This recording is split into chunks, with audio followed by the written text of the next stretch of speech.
Good afternoon, everybody. It is Saturday afternoon. I am about to clean out the baby goats because they are past due for a cleaning. I also want to go over with you guys a little bit why we chose Nubian dairy goats and why I think that they are the friendliest goat. Obviously, these are my opinions. Everybody has their own opinions about different dairy goats. I've worked with quite a few different breeds of dairy goats in my life. These so far have been my favorite when it comes to personality. They also have my favorite milk. So yeah, I'm gonna clean these baby goats and then I will touch base with you guys more on why we choose Nubians.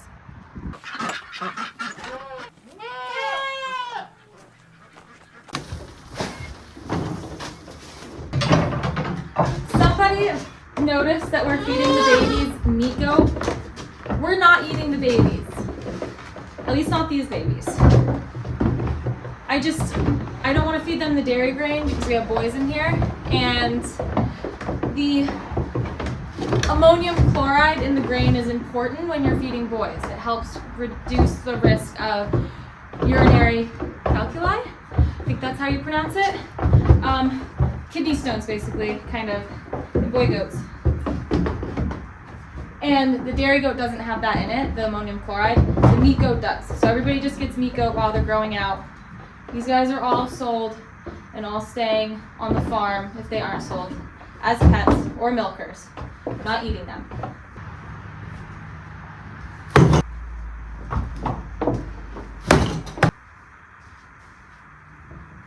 Follow Daddy.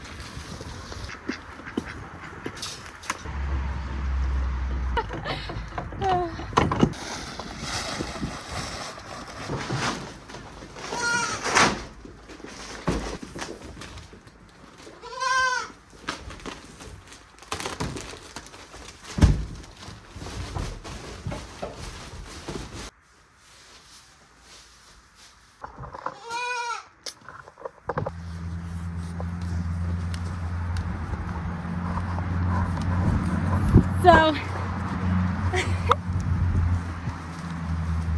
first reason we chose Nubians was the ears. I love a long floppy ear. The second reason that we chose dairy goats, Nubian dairy goats, is because they are extremely friendly. They're, I would think, from experience, some of the friendliest dairy goats that you can get. They remind me of dogs. They're very well-mannered for the most part. They can be stubborn, but they're usually not going to test your fence. At least not in our case, they don't. They aren't big jumpers. They're pretty laid back and easygoing, lazy. And they're just so cute. I love well, she doesn't have the strongest Roman nose, but I love a nice Roman nose. I like nice long floppy ears. I like to have goats that are gonna help me when I'm taking videos.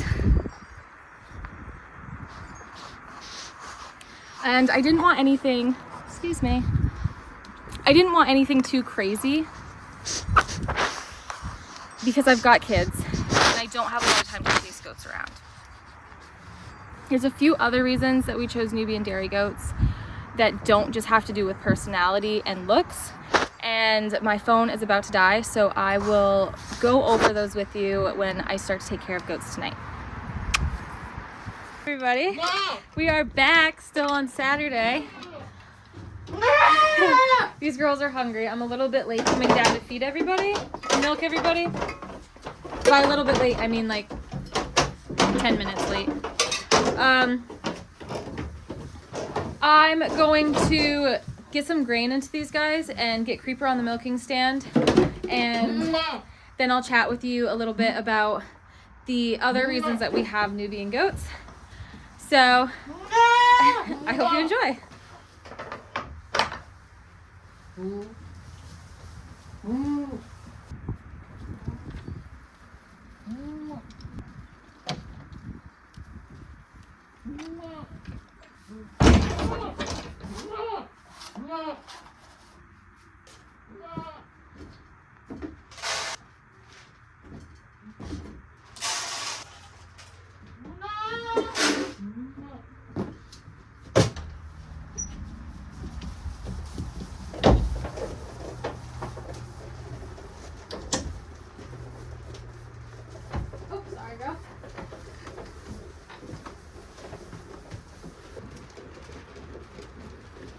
If you are new here, this is Creeper.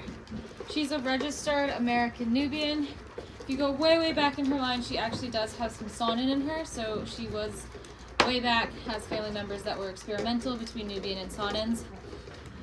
She is currently cleaning out. She had kids about a month ago. This is the last little bit of clean out from giving birth. She had twins, a buck and a doe. I am using my teat dip cup with a pre and post teat dip in it to dip the teats in, strip them, make sure nothing weird is in her milk, and then I'm milking her. This is just to keep milk clean. Creeper has a very nice udder. She's producing about a gallon a day for us, pretty consistently. Another big reason that we decided on Nubians is because our goal for our dairy herd is to have our dairy license. I used to work at a dairy farm and I packaged a lot of cheese and milked a lot of goats, and my goal here is to also make cheese, sell raw milk for human consumption. With Nubians, you have very high butterfat content, not as high as a Nigerian dwarf. They have the highest butterfat content, but they are right after a Nigerian dwarf. So they have a very sweet tasting milk, and you're also going to get a much higher cheese yield from their milk than you are from a Sonin's milk. So a Sonin or an Alpine, they're more of a Swiss breed. They produce more than your Nubian would, but they have a lot less butterfat in there. So you're gonna have to use a lot more milk to make the same amount of cheese that you would get out of less milk from a Nubian, if that makes sense. Less milk, more cheese from a Nubian. More milk, less cheese from your lower butterfat content producers. I am not a huge fan of minis or Nigerians, just because, one, I think they're crazy, but two, I hand milk. I enjoy hand milking, and it's not super easy to hand milk very tiny teats. Creeper has the smallest teats on the farm. They are kind of a pain to hand milk, but they're still not as small as a Nigerian's teats. I'll show you Cinnamon and Sugar's teats as well. They're much longer, nice hand milking teats. They make hand milking way easier. So that's kind of just on why we have them. High butterfat, great tasting milk. Really can't tell the difference between their milk and whole cow's milk. We've tried.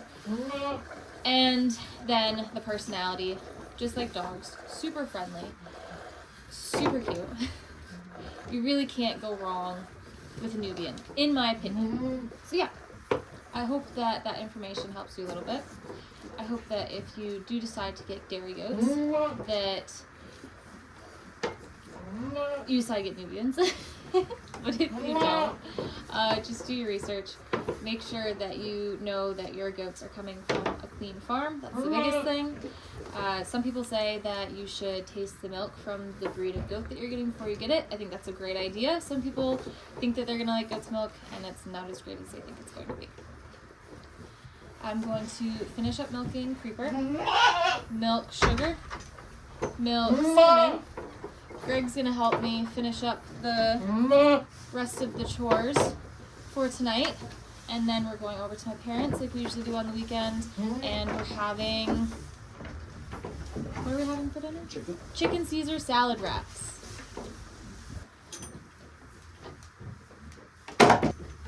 Teat dip.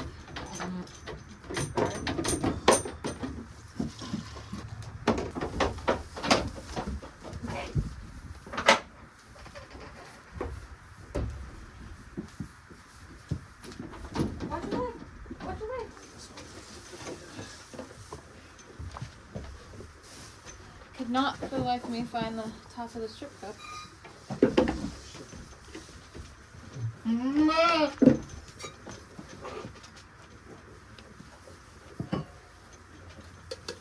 You'll notice on Sugar's a first freshener. Her kids are almost 8 weeks old. First freshener means it's her first time having kids this year, first time coming into milk.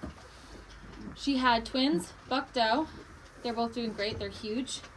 You can see on her that she has much longer teats than Creeper does. Much smaller udder, which is fine. This is her first year freshening. They don't expect a huge udder on her. She's producing about 1/2 gallon of milk for us a day. Also, not too concerned about it. They can double in production by the next year. She might not, but I like to see where they're gonna go. I don't want to judge too harshly on their first year. She'll stay here anyways, I'm sure. She was our first goat, her and Cinnamon.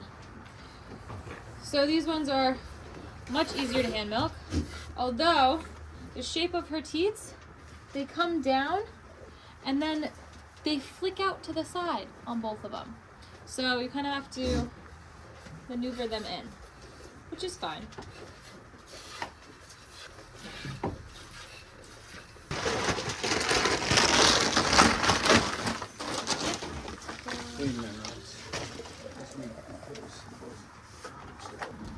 Ouch, my toe.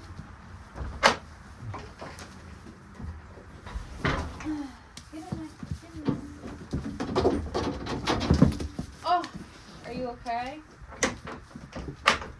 Got it? You can do it. It's okay.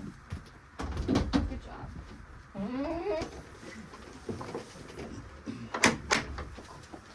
So this is Cinnamon. She is a first freshener.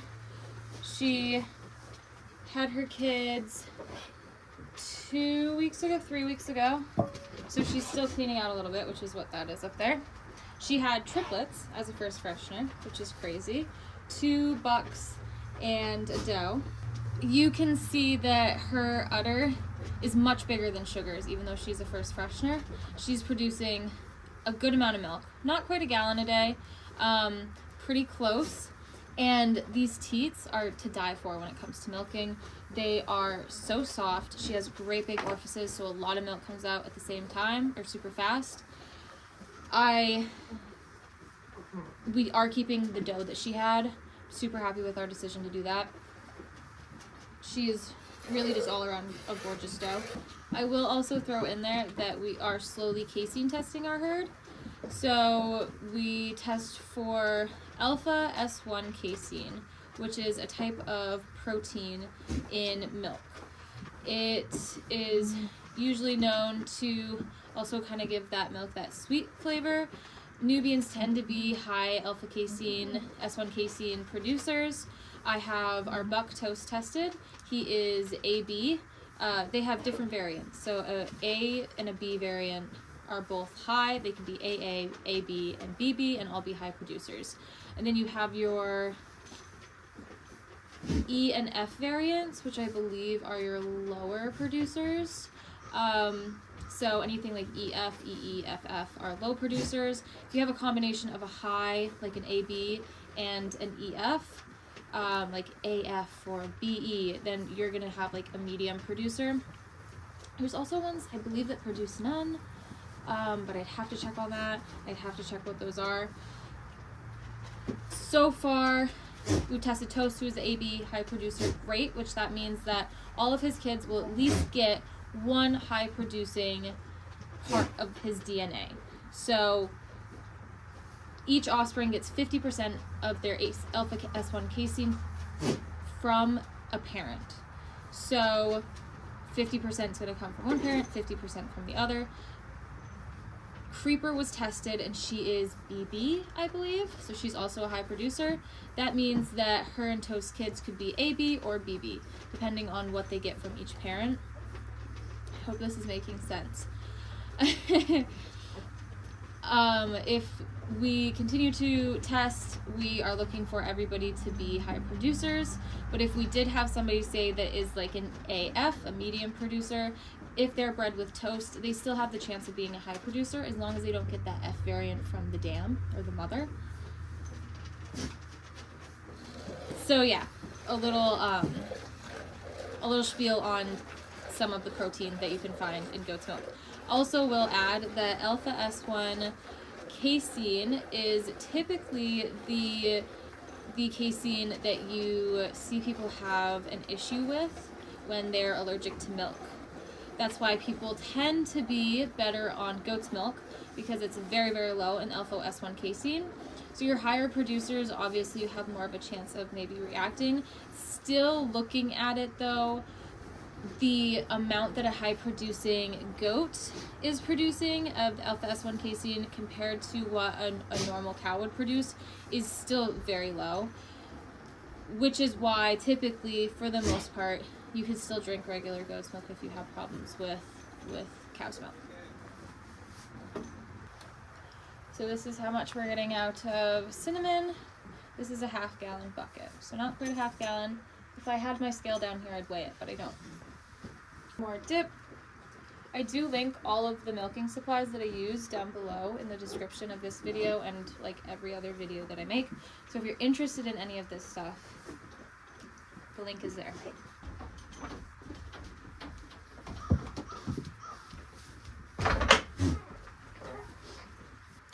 Greg has already taken care of everybody else, so I don't have to take care of the boys. And these girls are done. I think all I have left is bottle feeding the babies, which I will run out and do really quickly. I think that Greg's heating up bottles right now, and then we're done for the night. All we have to do is go eat dinner and take care of kids and take showers.